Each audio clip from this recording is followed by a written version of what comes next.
Jupiter தயாரிப்பில் மக்கள் திலகம் எம்ஜிஆர் நடித்து கடைசியாக வந்த படம்தான் அரசிலங்குமரி. முதலில் ஏ சாமி இயக்கி மீதமுள்ள பகுதியை இயக்குனர் காசிலிங்கம் முடித்துக் கொடுத்த படம்.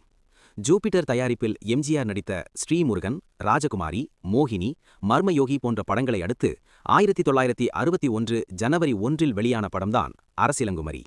இதில் ஆச்சரியம் என்னவென்றால், ஸ்ரீமுருகன் 1946லும், ராஜகுமாரி 1947லும், மர்மயோகி 1951லும் பிளாக்பஸ்டர் ஹிட் ஆனது.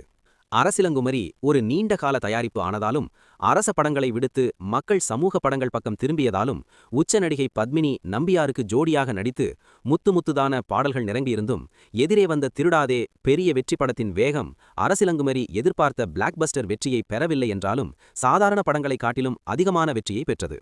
மக்கள் திலகத்தின் வாழ்பிடிக்கும் லாவகம், குதிரை ஏறும் பாணி இதெல்லாம் வேறு எந்த நடிகருக்கும் கனவிலும் வராது. சண்டை காட்சிகளில் அவர் காட்டும் சுறுசுறுப்பு ஆஹா அற்புதம்.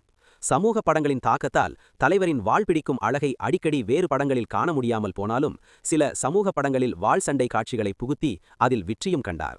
அவளை நினைத்து உரலை இடித்த கதையாய் சில நடிகர்கள் வாளையும் குதிரையையும் கையால் பிடித்துக்கொண்டே வாய்ப்பந்தல் போட்டே ரசிகர்களை ஏமாற்றி எஸ்கேப் ஆவதில் வல்லவர்கள். நம்பியாரின் நயவஞ்சக நடிப்பும் சண்டை காட்சிகளில் அவர் காட்டும் துடிப்பும் மிக அருமை. தந்தையாரின் வாளை மீட்டு தங்கள் குடும்பம் மீது படிந்த களங்கத்தை துடைத்து எறிவதுடன் தங்கையின் வாழ்க்கையையும் செப்பனிட்டு அவளை வாழ வைக்கிறார் அறிவழகன். அதன்பின் மறுசுழற்சியில் நிற்காமல் தொடர்ந்து ஓடிக்கொண்டிருக்கும் படம். வாள் சண்டைக்காக இந்த படத்தை எத்தனை முறை பார்த்தேன் என்ற கணக்கு எனக்கே தெரியாது. மக்கள் சமூக படங்களில் மூழ்கிவிட்டாலும் அரச படங்களில் கடைசியாக நன்றாக ஓடியது அரசிலங்குமரிதான்.